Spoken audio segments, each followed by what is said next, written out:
ఈ రోజు యువకుడిగా నాకు అవకాశం వచ్చింది.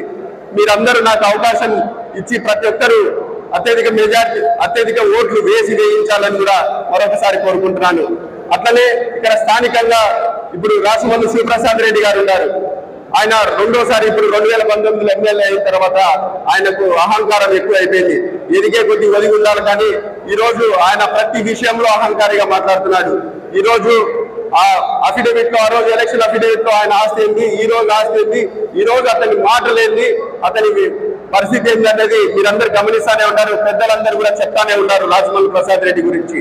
కాబట్టి మీరందరూ ఆలోచన చేయండి. దాదాపు 5 to 6 టర్మ్స్ ఎమ్మెల్యేగా వరదాన్ రెడ్డి గారు ఉన్నారు. కానీ ఈ రోజు కూడా ప్రొద్దుటూరు వాసులకు పెద్ద ఆయనని అందరూ పిలుచుకుంటారు.